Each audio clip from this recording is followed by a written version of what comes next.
No meu vídeo anterior sobre a entrevista que o pastor Rodrigo Silva deu ao Jô, eu continuei comentando as falsas críticas que ele fez ao imperador Constantino. Para mim, parece claro que o pastor tem uma visão muito direcionada à devoção e que contraria os historiadores. Se você não viu esse vídeo, sugiro que você clique aqui para assistir. O link também vai estar na descrição. A seguir, Rodrigo Silva passa a falar de Flávio Josefo. Fantástico. E um último detalhe, nós temos uma informação que me chama a atenção. Flávio Josefo, um historiador judeu do primeiro século que não era cristão, ele escreveu: Jesus Cristo, houve um homem, no grego está ginestai, um homem chamado Jesus, que foi crucificado, morto por Pôncio Pilatos, e segundo os seus discípulos ressuscitou no terceiro dia e apareceu a muitos. Flávio Josefo nunca se converteu ao cristianismo, era um historiador judeu, e ele dá esse depoimento que a ressurreição era algo testemunhado. Esse texto é tão importante que alguns críticos falam, não, foi copista cristão que interpolou, que copiou. Porém, todas as cópias de Josefo que nós temos, inclusive uma cópia, uma tradução para o árabe, feita por muçulmanos, contém esse trecho. Então, do ponto de vista da crítica textual, é um texto autêntico, original de Josefo, também testemunhando a ressurreição. Claro, ok, parece realmente impressionante o que o Rodrigo fala, mas como já aprendemos, ele costuma não falar a verdade. Primeiro precisamos entender quem era Flávio Josefo e por que ele é importante. Apesar de existir ampla literatura devocional sobre Jesus, não há, de acordo com os historiadores, nenhum documento independente, ou seja, que não tenha sido feito pelos seus devotos, voltado à teologia que fale sobre Jesus. Isso é importante, pois a existência de documentos assim atestaria independentemente a existência de Jesus. E a ausência de documentos assim não passou despercebidos aos primeiros cristãos. Imagine a seguinte passagem bíblica. E Jesus, clamando outra vez com grande voz, rendeu o espírito. Eis que o véu do templo se rasgou em dois, e de alto a baixo tremeu a terra e fenderam-se as pedras. E abriram-se os sepulcros, e muitos corpos de santos que dormiam foram ressuscitados. E saindo dos sepulcros, depois da ressurreição dele, entraram na cidade santa e apareceram a muitos. E o centurião e os que com ele guardavam Jesus, vendo o terremoto e as coisas que haviam sucedido, tiveram grande temor, e disseram, verdadeiramente este era o Filho de Deus. Ou seja, quando Jesus morreu, o véu do templo se rasgou em dois e houve um terremoto tão forte que as pedras se abriram. É como se fossem zumbis. Eles entraram em Jerusalém e foram vistos por muita gente. Um evento como esse não passaria desapercebido dos historiadores, passaria? Mas de acordo com o estudioso Bart Ehrman, the unfortunate thing about Jesus is that we have such scanty documentation about his life.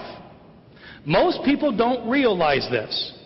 But Jesus is never mentioned in any Greek or Roman non-Christian source until 80 years after his death. There is no record of Jesus having lived in these sources.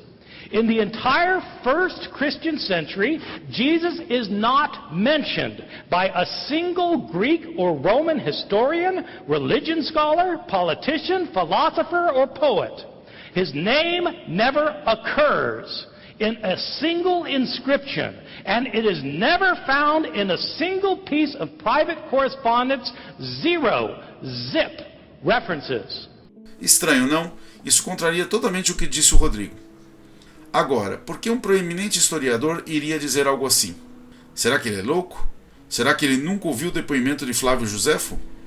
Mas antes de falarmos sobre o depoimento de Flávio Josefo, precisamos entender quem ele foi e por que isso é importante para entender se ele teria escrito esse testemunho. Nascido Joseph ben Mattiathiahu, no ano de 37 d.C., ele foi um judeu messiânico que documentou boa parte da história dos judeus do primeiro século. Josefo acabou se tornando um cidadão romano depois da Guerra Judaico-Romana, o que fez com que os judeus até hoje o considerem um traidor. Ele se tornou amigo do filho de Vespasiano, Titus Flávios, da dinastia Flaviana, e por consequência mudou seu nome para Titus Flávios Josefus, e acabou sendo conhecido como Flávio Josefo. José fez referências a Vespasiano como sendo o novo imperador de Roma. Ele acreditava que ele iria cumprir a profecia da estrela e que o imperador se tornaria o novo Messias. Isso é importante, pois, ao não crer em Jesus, Josefo se tornaria uma fonte independente dos cristãos.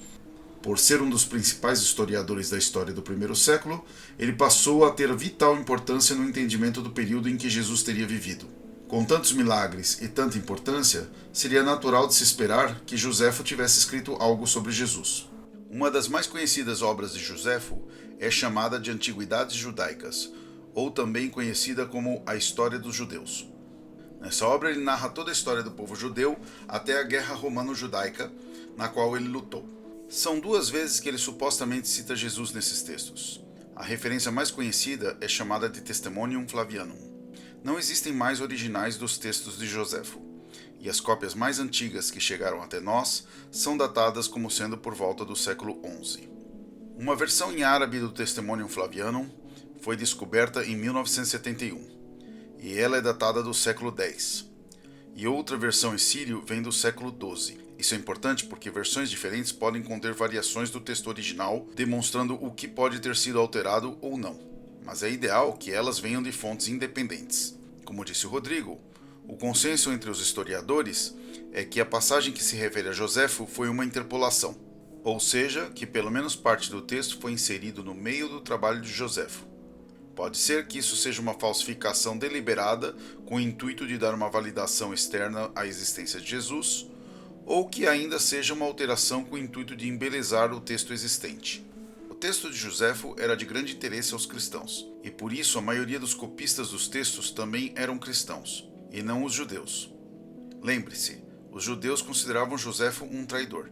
O argumento de Rodrigo, se eu entendi bem, é que o Testimonium Flavianum de Joséfo não é uma interpolação, pois ele havia sido copiado para o árabe sem muitas alterações. O problema é que o texto em árabe data do século X, mas há uma suspeita de quando a interpolação pode ter ocorrido. Se ela ocorreu como os estudiosos suspeitam, pelas mãos de Eusébio de Cesária no século IV, então é plausível supor que as cópias em árabe do manuscrito tenham sido feitas após essa data e, por isso, conteriam o Testimonium Flaviano adulterado. Sem demonstrar que a versão em árabe não tem origem anterior ao século IV, não se pode afirmar que o texto já não teria sido alterado quando foi copiado. Mas por que os especialistas suspeitam que foi uma interpolação? Você lembra do que o Rodrigo disse aqui com relação às regras que os historiadores usam para decidir a historicidade de um documento? Ele fala de uma dessas regras para decidir quando um documento é autêntico, quando ele falava sobre os evangelhos. É interessante, eles quebram todas as regras de propaganda. O Rodrigo usa esse argumento para dizer que os evangelhos não teriam sido escritos de forma de propaganda. Vamos ler o Testimonium Flavianum e você vai julgar por si mesmo se ele passa por esse critério. Havia nesse tempo Jesus, um homem sábio. Se é lícito chamá-lo de homem, porque ele foi o autor de coisas admiráveis. Um professor tal que fazia os homens receberem a verdade com prazer. Ele fez seguidores tanto entre os judeus como entre os gentios. Ele era o Cristo. E quando Pilatos, seguindo a sugestão dos principais entre nós, condenou-o à cruz, os que o amaram no princípio não esqueceram, porque ele apareceu a eles vivo novamente no 3º dia, como os divinos profetas tinham previsto estas e milhares de outras coisas maravilhosas a respeito dele. E a tribo dos cristãos, assim chamadas por causa dele, não está extinta até hoje. Agora, imagine que Joséfo era um judeu messiânico que acreditava que Vespasiano seria o Messias. Você acha mesmo que ele diria, se é lícito chamá-lo de homem? Ou, ele era o Cristo? Se ele disse mesmo isso, ele deveria ter se convertido ao cristianismo. Por que demonstrar respeito e reverência ao chamar Jesus de homem? Isso é claramente escrito por alguém que se sentia indignado de comparar Jesus a um simples homem. E faria para ele sentido afirmar que ele era o Cristo? A palavra Cristo vem do grego Christos, e essa palavra quer dizer Messias dentro do hebreu, ou Messiah, que quer dizer o ungido, uma honra conferida aos reis. Uma abreviação de Ha-Messiah, que quer literalmente dizer o rei ungido. Joséfo era um judeu messiânico, e ele afirmou que ele achava que Vespasiano iria reconstruir o Estado de Israel.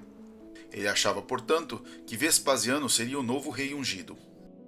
Por isso, Joséfo considerava que Vespasiano o verdadeiro Ha-Messiah ou Christos, e por isso os judeus ficaram tão bravos com Joséfo. Assim, seria totalmente inconcebível para Joséfo escrever que Jesus era o Christos.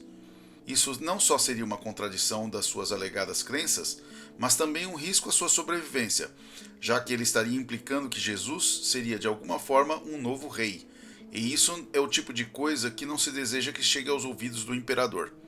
Pela mesma razão, ele jamais escreveria, porque ele apareceu a eles vivo novamente no terceiro dia, como os divinos profetas tinham previsto essas e milhares de outras coisas maravilhosas a respeito dele. Se Flávio Joséfo acreditasse mesmo na ressurreição de Jesus, provavelmente ele seria cristão. Se Joséfo acreditasse que os profetas judeus tinham previsto essas e milhares de outras coisas maravilhosas, Joséfo deveria ter abandonado Vespasiano e seguido os cristãos. Lembre-se, Joséfo era judeu e ele acreditava nos profetas judeus. Não teria sentido para ele acreditar que Jesus havia cumprido profecias. Como se vê, isso soa como clara propaganda e não faz nenhum sentido que Joséfo tenha escrito algo assim. A maioria dos historiadores alegam que o restante da passagem, retirando-se só a parte em azul, seria historicamente correta, e que só esses pedaços, que por exemplo afirmam a ressurreição de Jesus, seriam uma interpolação. Mas sem isso, o argumento de Rodrigo desaba, pois é justamente essa parte que provaria a ressurreição e que teria que cair fora. Nesse caso, o texto restante ficaria assim: Havia nesse tempo Jesus, um homem sábio. Ele fez seguidores tanto entre os judeus como entre os gentios. E quando Pilatos, seguindo a sugestão dos principais entre nós, condenou-o à cruz, os que o amaram no princípio não o esqueceram. E a tribo dos cristãos, assim chamados por causa dele, não está extinta até hoje. Mas essa ideia é contestada por vários estudiosos, e por boas razões.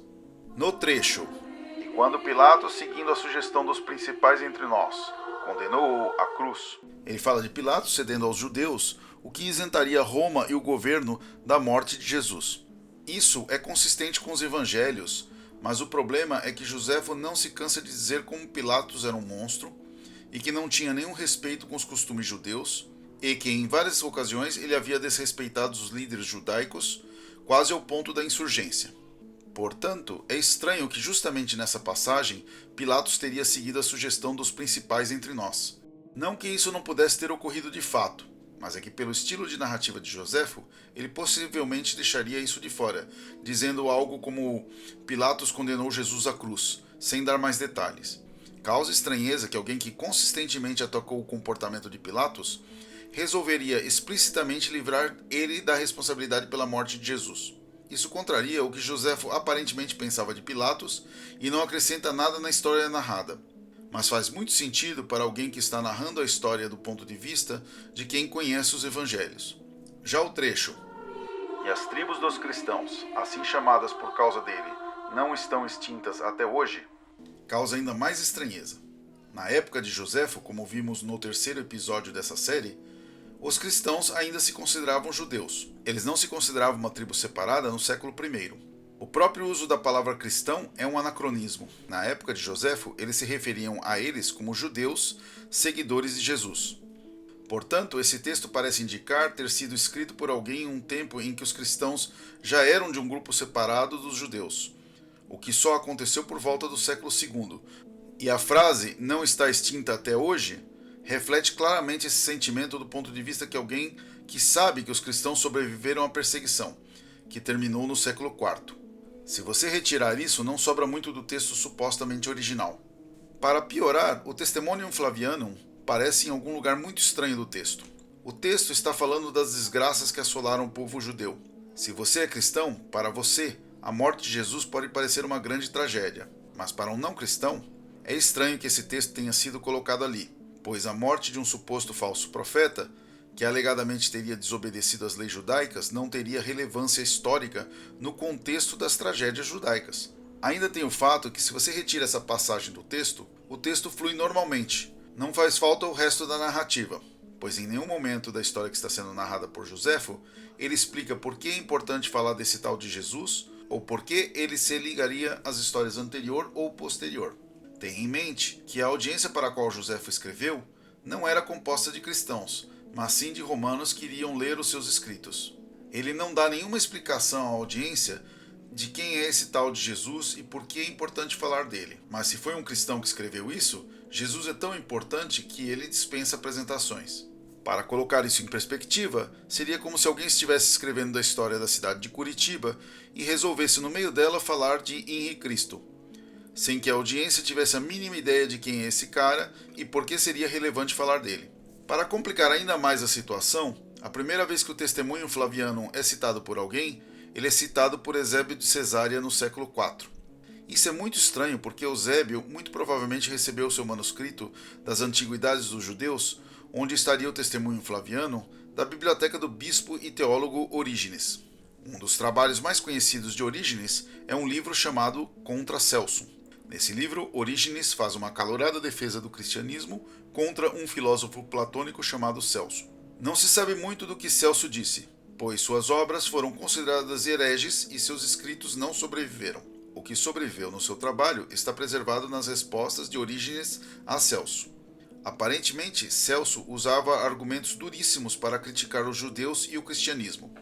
E Orígenes contra-argumenta furiosamente, daí o nome Contra Celso, usando para isso fontes históricas, como Joséfo. Nesse trabalho, ele cita Joséfo várias vezes, incluindo como uma das mais fortes evidências a existência de João Batista, que é narrada na obra As Antiguidades dos Judeus.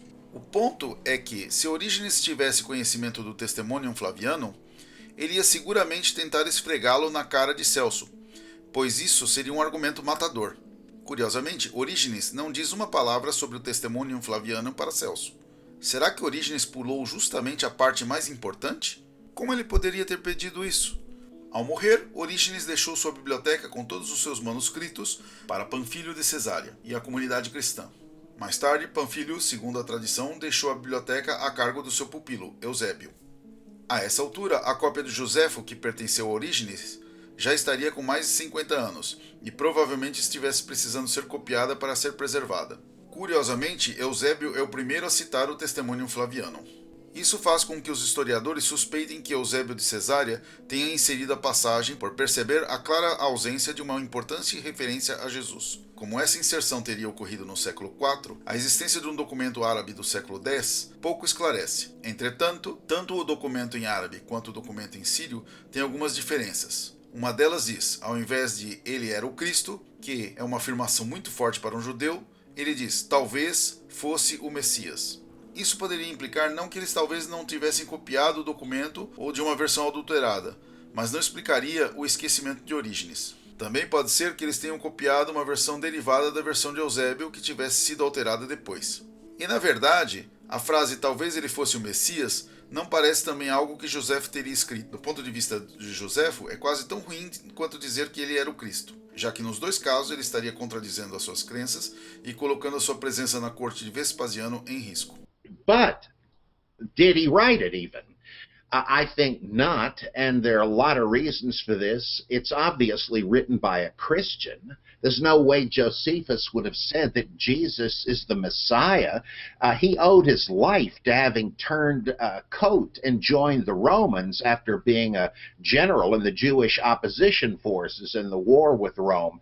He joined up with a Flavian household and predicted to Vespasian when he was a general of Rome that he would one day become Caesar and that he would fulfill the prophecy of the star connected with Balaam in the book of Numbers, and so that the Roman emperor would be the Jewish Messiah. There's no way this guy is going to go on to publish a book in which he says Jesus, the founder of the Christians, was the Messiah. It's obviously written by a Christian, and it's obvious Josephus was not a Christian. So, what do conservative scholars say, even people that are not apologists, like John Dominic Crossan and others, they say, well, all right, Josephus couldn't have said he was the Christ. He probably wouldn't have said he did miracles or fulfilled prophecy. So maybe it's just those little items that show this was written by a Christian that were added by Christians. And so they suggest that Josephus did write something even shorter than what we read in all the manuscripts, and Christians added to it. But oh no, Christians couldn't have written the whole thing. Oh no, no. And it's pretty obvious there's axe grinding. As Richard Tierney once said, they're grinding the axe of the apostles. Well, is it possible, is it plausible that here we do have interpolations? Well, that fits what I said about the Pauline epistles, because here suddenly, without manuscript evidence, they're happy to say that stuff was added, even though we can't prove it. But does it make sense? Well, as a recent article by, I believe, a professor named Hopper, I could be wrong, I've forgotten, he says this does not have any signs like an abrupt change of subject, a difference in vocabulary, something that's obviously an explanatory elaboration. It doesn't have any of the signs of being interpolated.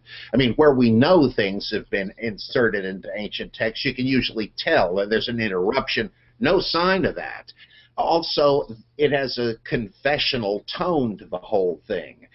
It's not just those bits that sound like Christian texts. The whole thing assumes you know the gospel story. In fact, most of it is put into summary terms. Like, oh yeah, we all know this. And the only two things that are actually asserted by the verb forms and the participles and all that are that his first disciples didn't abandon him, and that Christians have not passed out of existence today, as if this is a Christian polemic against some kind of Roman or Jewish polemic against Christianity. Beyond that, this passage interrupts the context. There are other Pontius Pilate stories in Josephus, more or less adjacent to this one, but in all of them, they're written very differently. They're much longer. Josephus says that Pilate is the protagonist, a villain, and gives you a point-by-point statement of what he did. It's an actual narrative. It's not just referred to as if you already know it. This suddenly is shorter, more passive, and Pilate is not really the main actor. It just does not seem to be, it doesn't seem to fit into this style. You could argue that it is somewhat similar to the vocabulary, but then again, that was true of a lot of these writers.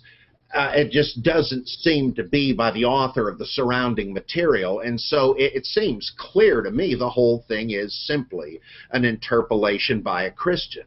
I just need to add pedantically that there are a couple of, oh yeah, let me just say this, Origen, the church father in Alexandria, writing late in the 2nd century, much closer to the publication of Josephus, I'd say 100 years after, but you know, we're nearly 2,000 years afterward, he read this Josephus text and he said, well, one thing's for sure, he didn't believe Jesus was the Messiah. So he cannot possibly have been reading what we read in our much later medieval copies of Josephus. So, I mean, that's kind of out of the question. Eu espero que agora você entenda por que é patético que o Rodrigo esteja tentando usar o testemunho flaviano como evidência da ressurreição de Cristo. Os motivos pelos quais Joséfo jamais escreveria tais coisas são óbvios. Mas mesmo que você não concorde comigo, no mínimo você deve admitir que a evidência de Joséfo, devido a esses questionamentos, não serve como uma boa evidência para a ressurreição. Rodrigo também não deveria citar documentos em sírio e em árabe, porque eles são muito posteriores para ele assegurar uma origem independente. Mas mesmo assim, apesar de todas as indicações em contrário, imagine hipoteticamente que o testemunho flaviano fosse 100% autêntico. Joséfo não era contemporâneo de Jesus. Quando ele escreveu o testemunho flaviano, alguns evangelhos já estavam em circulação. Não é impossível supor que Joséfo tivesse usado algum dos evangelhos como fonte, o que arruinaria a independência histórica do relato. Parece que há evidências publicadas em jornais históricos acreditados de que o autor retirou algumas das palavras do testemunho flaviano do evangelho de Lucas. Josephus mentions Jesus in two different passages, but it can be shown quite convincingly that neither reference was written by Josephus. It was actually added later. One of them deliberately, a deliberate forgery, one of them an accidental scribal interpolation. And I demonstrate that, many other scholars have argued the same point, but I put it all together in Journal of Early Christian Studies. And even if Josephus did mention Jesus, he's mentioned it in a book he wrote in the 90s AD, so his most likely source would have been Christians themselves citing the Gospels. So we can't prove Josephus is independent of the Gospels. In fact, the forged passage, the big one in Josephus, has been shown in the peer-reviewed literature, which I cite, has been shown actually to follow Luke. So whoever wrote it, whether it was Josephus or a Christian forger, was actually using Luke as a source. So it actually comes directly from the Gospels. So again, it's not an independent corroboration. Even if it was authentic, and I'm fairly certain it wasn't, I'm certain Josephus never mentioned Christ or Christianity. Rodrigo mais uma vez demonstra estar fazendo uma seleção das evidências de forma a confirmar a sua crença. Obrigado por assistir. Se você gostou, não esqueça de dar um like e compartilhar o vídeo e assistir as partes que você eventualmente tenha perdido. Se você não gostou, fique à vontade para deixar o seu dislike e não esqueça de comentar abaixo onde foi que eu errei e por que você não concorda com o meu ponto de vista. Quem sabe possamos ter uma boa conversa e aprendemos um pouco mais. Obrigado.